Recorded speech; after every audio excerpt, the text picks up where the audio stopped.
thumbs up naman dyan. Kung nagustuhan nyo yung aking video, ay pakishare na lang din, paki-heart at saka paki-follow na din mga boss idol. Maraming salamat sa patuloy na panonood. So happy morning. So nandito tayo ulit sa baybay natin, dagat. Kumuha tayo ng plastic kasi marami ng plastic So kunin natin yan, kaya nakakasira yan sa ating karagatan. Ito mga plastic na to, iwan ko talaga. May mga tao talaga na matitigas yung ulo. Bawal magtapon ng mga plastic sa dagat, ay tinatapon pa rin, diba? Pinoy talaga. Ang daming mismo. Kalat, diaper, unsa rin sila. Mga gahiag, ulo nila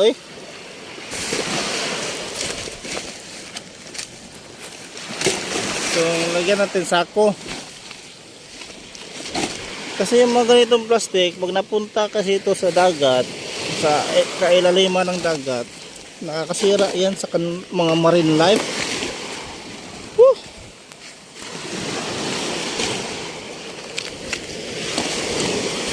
Diba?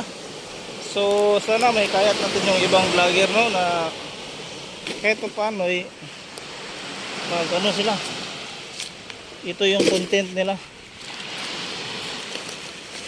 para manatiling malinis yung karagatan natin.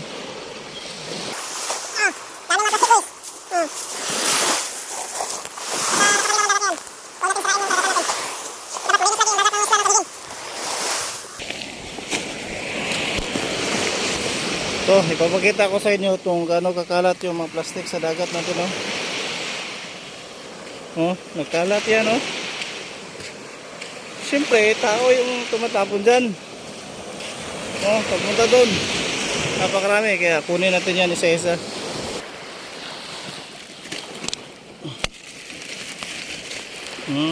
Tinatapon ito, Hindi dapat tinatapon to sa dagat yung mga plastic. Hindi talaga.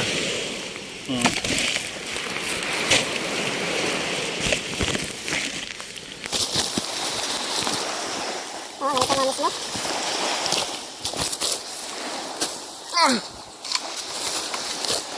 Diba, ayos. Morning na morning, nakapag-exercise tayo at nakapaglinis tayo ng baybay dagat natin. Diba? Thumbs up naman dyan.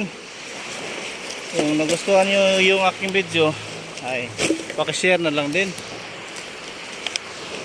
paki-heart at saka paki-follow na din mga boss idol. Maraming salamat sa patuloy na panonood.